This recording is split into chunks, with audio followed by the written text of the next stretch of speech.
Welcome to Sana's kitchen. இன்னைக்கு நம்ம வீடியோவில் டேஸ்டி அண்ட் ஸ்பைசியான ஸ்டார்டர் ரெசிபி தான் பார்க்க போகிறோம்.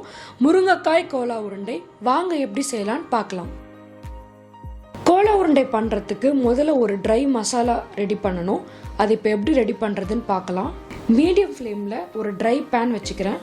1.5 ஸ்பூன் அளவுக்கு மல்லி ஆட் பண்ணிக்கிறேன். 1 ஸ்பூன் அளவுக்கு பெப்பர் ஆட் பண்ணிக்கிறேன்.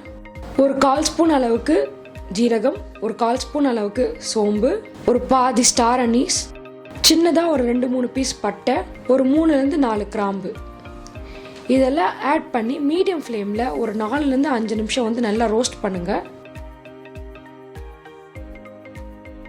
இது ஒரு 2 to 3 மினிட்ஸ் வந்து நல்லா ரோஸ்ட் ஆகும்போது நம்ம காரத்துக்கு ஏற்ற மாதிரி ரெட் சில்லிஸ் வந்து ஆட் பண்ணிக்கலாம்.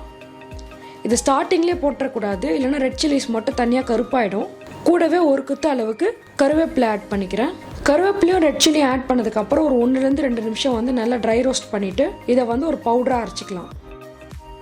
பார்த்தீங்கன்னா நான் ட்ரை ரோஸ்ட் பண்ண மசாலாவை எல்லாமே கொரப்பாக நான் அரைச்சி வச்சுருக்கேன். இப்போ இது கூட வந்துட்டு ஒரு பாதி முடி தேங்காய் வந்து நான் சின்னதாக கட் பண்ணி ஆட் பண்ணிக்கிறேன். ஒரு பெரிய வெங்காயம் வந்துட்டு நான் 1 பாதியமாக கட் பண்ணி ஆட் பண்ணிக்கிறேன். இஞ்சி பூண்டு ஆட் பண்ணிக்கிறேன். தண்ணி எதுவுமே ஊற்றாமல் ஒரு கெட்டியான பேஸ்ட்டாக வந்து இதை அரைச்சிக்கோங்க. ஒரு கப் அளவுக்கு நான் கடலைப்பருப்பு வந்துட்டு 2-3 மணி நேரம் வந்து நல்லா ஊற வச்சுருக்கேன். இப்போ இந்த பேஸ்ட்டோட இந்த கடலைப்பருப்பையும் சேர்த்து நல்லா அரைச்சி எடுத்துக்கோங்க. தண்ணி எதுவுமே ஊற்ற வேணாம். ஒரு 3 பெரிய சைஸ் முருங்கைக்காய் வந்துட்டு நான் எடுத்து வேக வச்சுருக்கேன். இப்போ இந்த முருங்கைக்காவோட பல்ப் எல்லாமே வந்து நம்ம பீல் பண்ணி எடுத்து வச்சுக்கலாம். இப்போ இந்த முருங்கைக்காவோட பல்ப்பை வந்து நான் ஒரு மிக்சியில் ஆட் பண்ணிக்கிறேன். கூடவே வந்துட்டு 1 கப் அளவுக்கு பொட்டுக்கடலை ஆட் பண்ணிக்கிறேன்.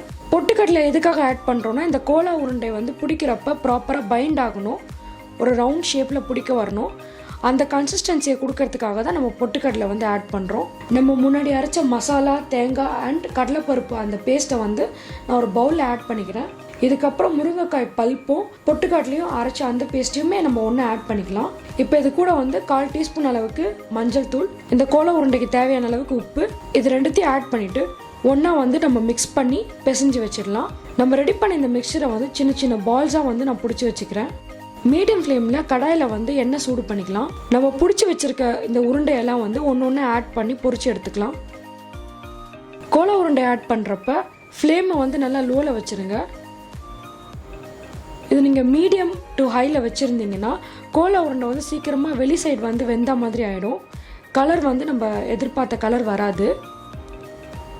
நீங்கள் ஸ்லோ ஃப்ளேமில் குக் பண்ணும்போது வெளியில் அவுட்டர் லேயர் வந்து நல்லா கிறிஸ்பியாக இருக்கும், உள்ளே சாஃப்டாக நல்லா வெந்து வரும். சுட சுட நல்ல டேஸ்டி அண்ட் ஸ்பைசியான நம்மளோட முருங்கைக்காய் கோலா உருண்டை இப்போ ரெடி ஆயிடுச்சு. நீங்களும் இதை வீட்டில் ட்ரை பண்ணி பார்த்துட்டு எப்படி இருந்துச்சுன்ற ஃபீட்பேக்கை கமெண்ட்ஸில் சொல்லுங்கள். Happy cooking. இந்த ரெசிபி பிடிச்சிருந்துச்சுன்னா லைக் பண்ணுங்கள், ஃப்ரெண்ட்ஸ் அண்ட் ஃபேமிலியோட ஷேர் பண்ணுங்கள், என்னோட சேனலை சப்ஸ்கிரைப் பண்ணுங்கள். தேங்க்யூ.